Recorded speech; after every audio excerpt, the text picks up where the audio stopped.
Bon inici de temporada per al Club Bàsquet Prat a l'Aleport. Tot i la derrota a la tercera jornada a la pista del Breogán de Lugo, l'equip pratenc està donant sensacions positives després d'una pretemporada amb 8 victòries en 8 partits i proclamar-se campió de la Lliga Catalana i les 2 primeres victòries en Lliga.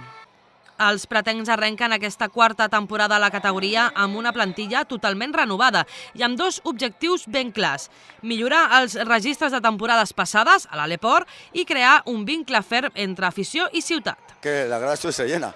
Creo que eso transmite por lo menos una ilusión y que el equipo está conectando con la ciudad, que era uno de los objetivos primeros que teníamos aquí, ¿no? Y el segundo objetivo es que lucharemos por estar en las 12 cuanto antes y una vez, si llegamos a las 12, que ojalá sí, soñar es gratuito, ¿no? Pero que nadie se olvide que este equipo, su objetivo es mejorar la anterior situación, posición 14 hace 2 años, 13 anterior, mejorarla, porque siempre queremos mejorar con un nuevo equipo, un nuevo estilo y una nueva idea, ¿no? Y en eso estamos.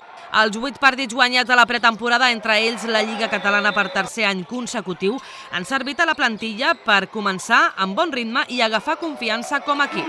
Ens costa, però bueno, a poc l'equip ens estem començant a conèixer del tot i això fa que les coses vagin endavant. Hi ha molts jugadors que no coneixen la Lliga, no? Hi ha molts jugadors de fora que estan acostumats a un altre estil de bàsquet i sí que la pretemporada tampoc hem pogut jugar contra gaires equips de la nostra categoria i començar així a la nostra Lliga està molt bé i bé, volem mantenir com a mínim el ritme. El Club Bàsquet Prat ha aconseguit les victòries en aquest inici de campionat de Lliga davant l'Iberostar Palma a domicili i el Levitec Huesca al pavelló Joan Busquets i ha perdut a la pista del Breogán de Lugo.